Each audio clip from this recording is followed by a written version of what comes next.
beginning of January 2024, we're at 784 million. So we will get there. And you've been a big part of this. And just to say that the specific thing that you're doing here, it's called Asan Mobile Account. It's been tremendously successful. We're very happy that you're part of that initiative and you're helping us make a difference in Pakistan and in the world. With that, again, big thank you to Pathfinder Group and big thank you to you, Mr. Prime Minister, for being here at the annual meeting with us. Thank you. Thank you, Marek. Really appreciate that. And obviously the introduction about Pathfinder and VRG, the Asan mobile account, has already been a great success with millions of accounts opened and billions of transactions already there. But I think before I introduce His Excellency to say a few words, I think the theme of Davos this year, rebuilding trust, probably applies to Pakistan as well in a lot of ways. Your government inherited a very difficult situation, a falling GDP, floods born not because of Pakistan's fault, but the climate change that had been wrought upon by other industrialized countries in the world, rising inflation, a stock market that was in turmoil. And, I think what you've done in your brief tenure so far is starting to rebuild that trust in Pakistan again. And you can see that from the response we've had at Davos, at the World Economic Forum. Just this breakfast is a good example. There remains a deep interest in investing in Pakistan. Pakistan, for all our difficulties, and we must be honest about ourselves, we must face up to the challenges and difficulties that we've had. So we don't tell investors an incorrect story about who we are. We should tell them about the pitfalls, but then we should also go and tell us how we are overcoming these challenges, why Pakistan remains a wonderful place to invest as a developing nation, as a nation that is in the right place, connected to the Middle East, connected to Central Asia, connected to various parts. And I think what your government has done has been an admirable job. Rising GDP, the Pakistan Stock Exchange has been rising for the last 5 months.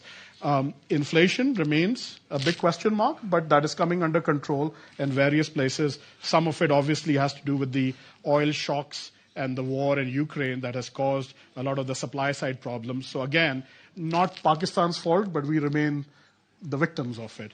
But I think I say it's a privilege to host you, because it's a privilege to host not just you, but members of your government at a forum like this, so that you can tell the Pakistan story effectively, so that people understand why we remain a great place to invest. We should take our challenges. For example, we always lament about our geopolitical geopolitical placement of region. We are surrounded by problems. I think we can turn that around and say, okay, yes, we have issues on both sides of our border. Also there are issues, in terms of the north and so forth. But we can turn it around and say, look, we remain the focal point for various old roads that lead to various different parts of the world. We remain part of that connectivity, as people will tell you. We remain part of that solution. A young population, yes, there are growing concerns about unemployment, but let's turn that around. A population that is under 30 years old is also a market for goods and services, a burgeoning market for goods and services.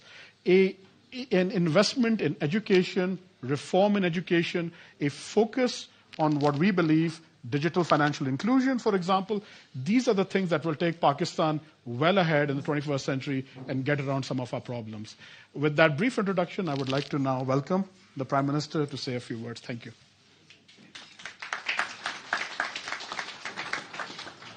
Thank you so much. I'm humbled and I'm so grateful to Ikram Saab for his personal involvement and giving me initial introduction to World Economic Forum a few years back when I was relatively less known.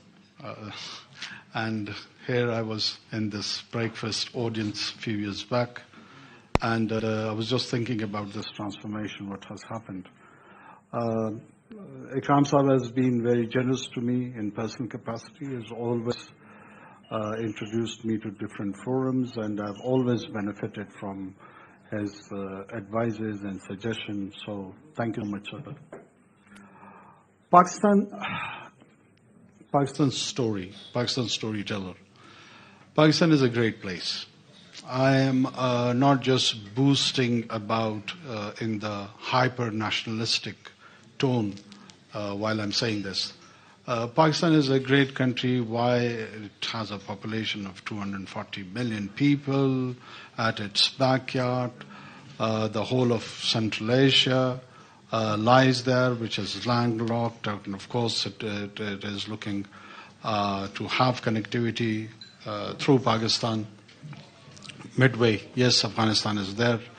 And as Iqbal has said, that it is the heart of Asia. So the stability over there does have a spillover effect in the rest of the Asia. Along with the North Caucasus and Iran on one side, and then there is a Confucius civilization of 1.5 billion people. So Pakistan, as a member of ECO, which has a 500 million population, Pakistan is ECO's India. It's biggest in terms of its population. Some $36 trillion trade is happening next door in China. And on the right, GCC with all its hydrocarbon exports has transformed its economy and diversified its economy and looking forward to enter into the manufacturing area. So what do they lack? They do have capital. The banks are filled with the money, but they don't know where to put it.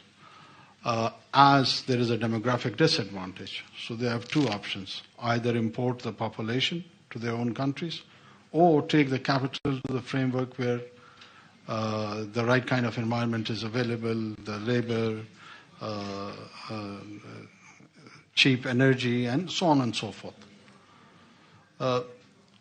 Either they import population from India, Bangladesh, or Pakistan, which has, of course, political implications for the Arabian Peninsula. So the preference probably would be that the capital would flow to those countries. So we have to be more competitive, more attractive to facilitate that journey of industrialization over there. Chinese transformation of the journey of its modernization, where they started post-1979, and they have acquired a stage where they are relocating some of its industry. And one, along with the Southeast Asia, destination would be Pakistan. A country which has diversified cultures, ethnic groups, geography, topography.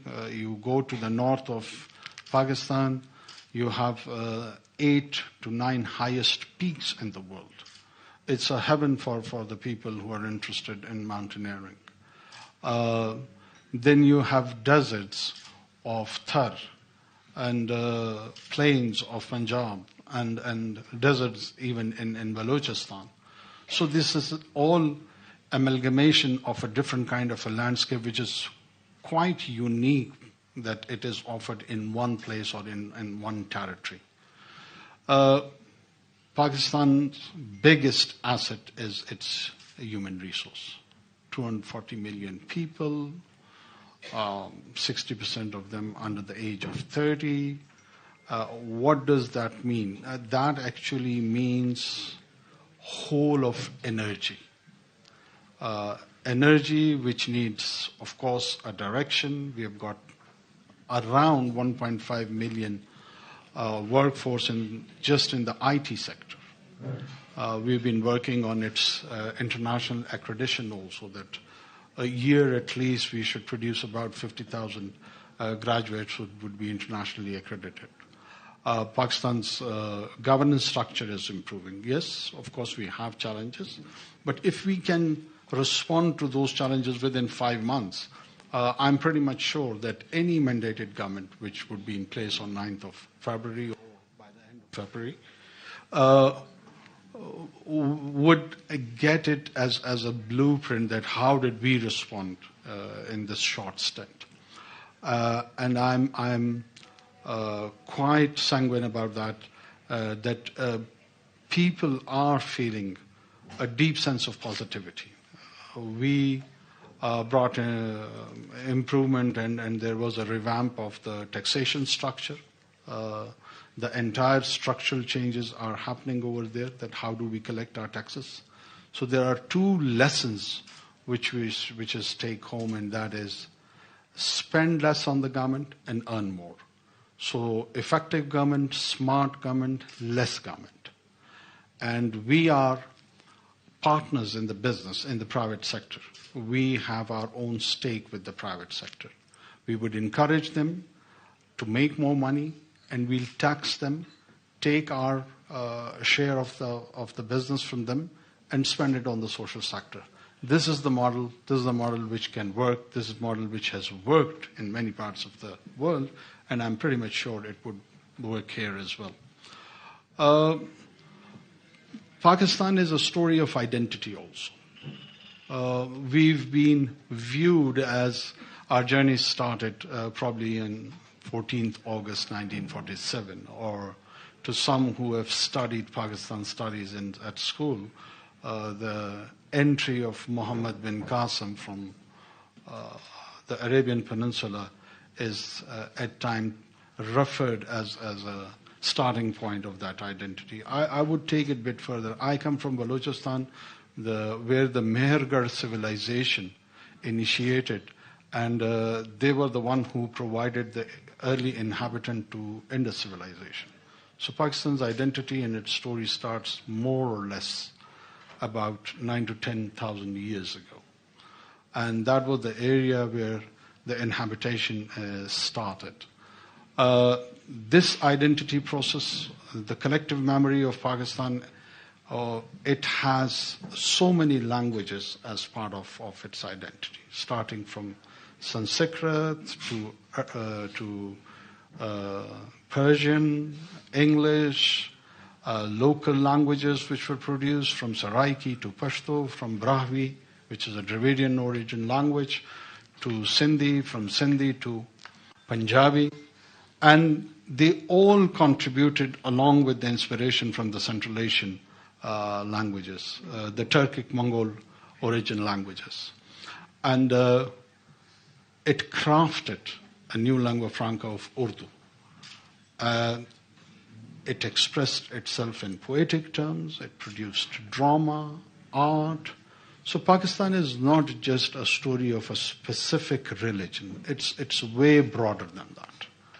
It's way broader than that, and there is a lot of interest. Urdu is one of the biggest languages spoken around the world. It's poetry, the classic. We do not have people of less stature than what Goethe is to the Germans, or Shakespeare to the Englishmen. People like Ghalib and the rest have left a lot of deep mystic impact, and in the manner those expressions have been done. West knows Rumi, but very few knows Ghalib. That is the unfortunate part. We have not been able to showcase him. Though, in my humble opinion, the themes, of course, Rumi is mentor. We are not creating a competition over here, but they were the wine of the same bottle. So more or less with the same sort of taste, the artistic taste. So Pakistan is not just a land where the trade activity would be happening and all dry. It has its own ambience. It has its own color. It has different cultures, different languages, different cuisine. Starting from Baloch Saji to Shinwari's Tikka and Kadais are the favorite cuisines which one can experience from one end of the country to another. So Pakistan is a beautiful story. Pakistan is a great story. We need more storytellers like yourself, Ikram Sahib. Thank you so much for inviting me here again, and I hope we will continue with this partnership with the World Economic Forum and Pathfinder Group, and we'll be contributing in future also. Thank you so much.